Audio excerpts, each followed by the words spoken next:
people who never went to movies actually going to the movies, going to the theaters for the very first time. Half-hearted testimonials of hurt sentiments that come out whenever you ask for genuine facts to substantiate what is your side of the story. If you didn't like what you saw, then unfortunately, you have to take responsibility for the actions of what your community did 32 years ago.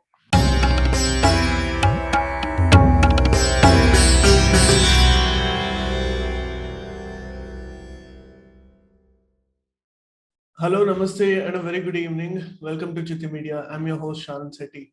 The Kashmir Files has received a phenomenal thumbs up from the audience and the critics. And over the last 2 weeks, it's garnered about 200 crores at the box office. But still, there are some sections of the media which has been very critical of the movie, who are dubbing this as a propaganda movie which is benefiting the BJP and the RSS agenda. Is this true, and how much of a change will the Kashmir Files bring about to Bollywood? Is the question I'm going to be asking my guest, Rashmi Samant, today. Rashmi, namaste. First of all, thank you so much for joining us. Namaste. Thank you for having me back. How are you? Doing good. Thank you. So, first of all, did you watch the movie, Rashmi? Yes, I did actually. And I watched it twice. Mm-hmm. So I think I did watch it around the first week that it was released for the first time. And then we went in as a community as well, because we'd booked the whole theater for a bunch of people. And we wanted to make sure that students especially get to watch the movie. I mean, students run on a budget, so it's always helpful if their tickets are sponsored. So we did run one of those programs the next week. So I ended up watching it twice. Did you find any difference in what happened when you watched individually and with your community?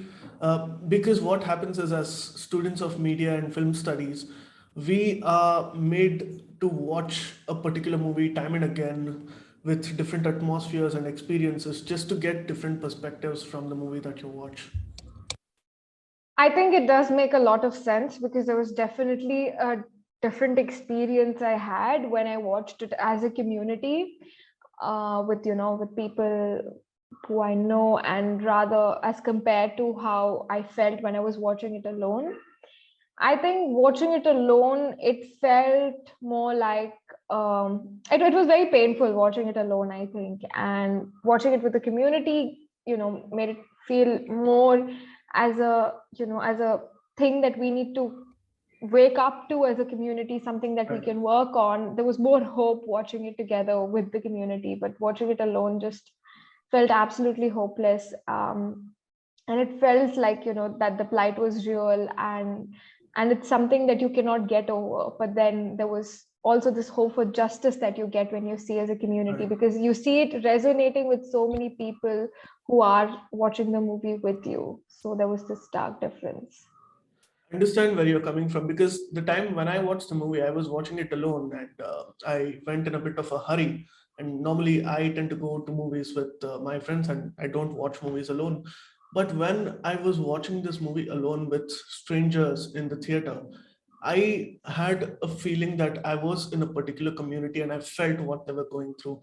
And that was a peculiar feeling, because that's something that I've never felt when I watched movies alone before. So I think I completely understand where you're coming from. So Rashmi, what a few people in the media are saying, they're calling this a propaganda movie. And some of them even point out that the part where the JNU protests are shown, and Article 370's abrogation is over glorified for a little bit, is the part of the problem that the movie portrays, is what they have to say. I think it's very problematic when we as a community don't want to accept facts, because these are facts and these facts are well recorded. To date, you can find hundreds of people who've lived through this experience willing to retell the story. There are enough media coverages of the event. There is enough proof, both forensic and otherwise, that proves that these incidents have happened. And I think this denial of genocide is extremely problematic, and there needs to be proper investigation into why these feelings are coming up and why a real incident is being called propaganda. I think that's where the problem lies, and not in the fact that, the movie itself. I think the movie itself is, for the very first time in 32 years, that we've even begun to acknowledge the wrongs which have happened with our community over a period of time. And I mean, I think it's one thing to go through something, and it's another to not be trusted when you retell your story, to be completely ignored when you try to tell that this happened to you. I think I draw this from my own experience as well, because I went through what I did at Oxford, and when I was finally trying to tell people that this happened to me, very few were willing to even trust.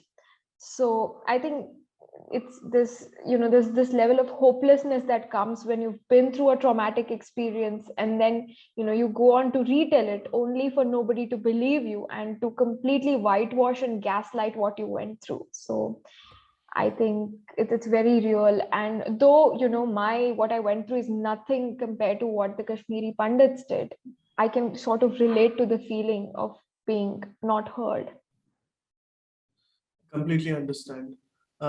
Why do you think it took us so long to tell these stories out after 30 years nearly, when the genocide and the exodus happened?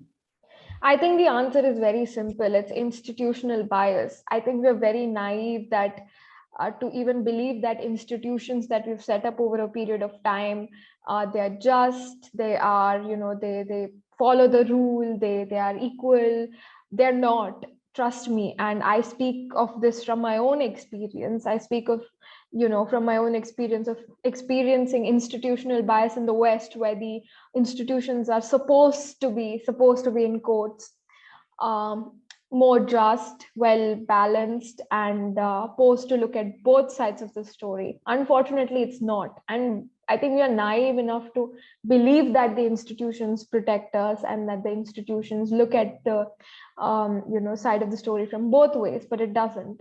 And this heavy institutional bias is what has stopped these stories from coming out, because the entire system was biased, and it was posed against the plight of Kashmiri Pandits. In fact, it was set up in a way to enable the whole genocide. If you look at documents, if you just look deeper into what went in, there were so many institutional provisions which enabled the very things which happened to the Kashmiri Pandits. So how would the system allow for such injustice to be told? I mean, it would also have systems in place to curb that, right? Because as a society, we would then realize and try to change the very institutions which are enabling it. So I think bias works very deeply, and it is the reason why these stories didn't come out for so long. But I think truth has its way of coming out, no matter how much time it takes. It's only a matter of time. In some situations, it's sooner than later, but in others, when it finally does, the society can finally wake up. I think it's now up to us, now that we have all the facts, now that we have seen what happened, even if it was a small trailer of just 3 hours. I think 3 hours is very little to even, begin to understand what really happened to the Pandits. But now that we have that little trailer, it's up to us if we want to wake up and, undo the sort of injustice we have as a community committed towards the Kashmiri Pandits. And do you think there is an awakening? I see, traces of that awakening within the society. I see never before things happening. People who never went to movies actually going to the movies, going to the theaters for the very first time, just because of this movie. So it's created that paradigm shift within the community. People are finally, it's this one movie which was not at all promoted by the typical Bollywood bigwigs, but the community came together to promote this movie. It would have never been a 200 crore movie otherwise. You can see how little, screen time, promotion, or adverts were given to this film. Like, it was almost as if they wanted to, stifle this movie out. So, but it still happened, and I think you see that the community coming together to promote something which holds so much value. No, you were speaking about institutional bias. Speaking of bias and the other side of the story, one of the critical points that being brought out by people who are rather critical of the movie is that you are not reporting and covering the other side of the story, which is what the Kashmiri Muslims also faced, whether it is from the fascist Indian state or the abusive Indian army. Why aren't you showing any of that?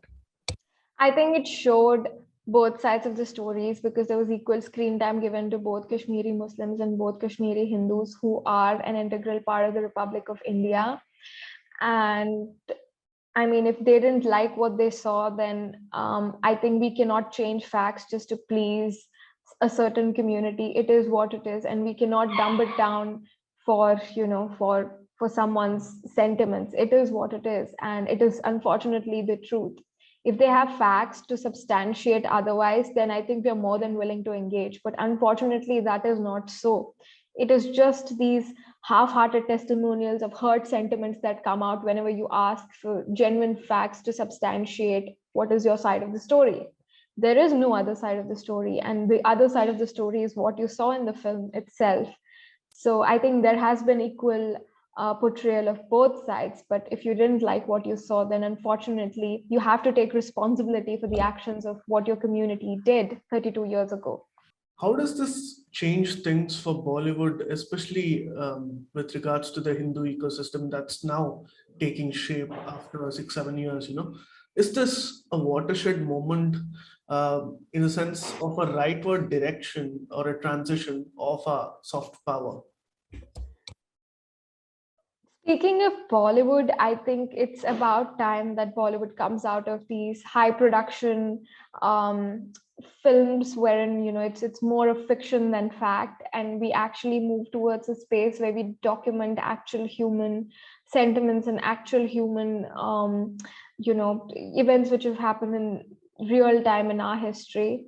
I think also the film Pushpa was also quite the trailblazer blazer there. It kind of showed that people actually like to see real people. Here we have a hero who does not look in any sense with six packs or the typical grandeur, and then we have a heroine who's dusky, and people loved it. People like reality. It's facts over fiction now. People don't like to be shown these out of the world fantasies. I think that is the paradigm shift which is actually happening in our society with what we like to see. We like to see real things. We don't like to be shown fantasies because by the end of the day, what's real and what's not, I think we've grown to that maturity level, and Bollywood needs to wake up to that and stop pumping in hundreds of crores into films that make no sense at all.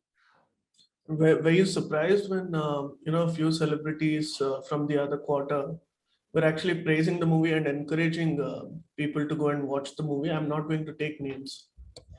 I think it's very telling that they didn't choose to promote the film when it actually needed promotion, but dove right in when the film had already garnered over 100 crores. So they're just opportunists, and I don't want to say anything more about them because it is honestly disrespectful of the great movie that Kashmir Files is by even talking about such people who jump at the first cry of opportunity. I wouldn't be surprised if they start signing up such films now that it's making money. But I mean, I must say massive respect to the director Shri Vivek Agnihotri ji for actually making this film despite the odds that were stacked up against him, and despite having to go through so much within the industry for always making such movies. This is not the first time that he has chosen to show the truth. He's done it multiple times with almost no support from the community itself or the so-called celebrities, but he still chose to walk on that path, and I think that does that does deserve immense respect, and that is something that nobody can take away from him now that the film is finally successful and it's doing great. Rashmi, it's always a pleasure talking to you. Thank you so much for joining us today. I know that you've had a very busy the last few weeks have been very busy for you, but thank you for taking your time out for us. Thank you very much for having me. Namaste, and thank you so much. Please remember to subscribe to us and switch on the notifications for this channel. For our other social media links, more content, and to support our work, please visit citti.net.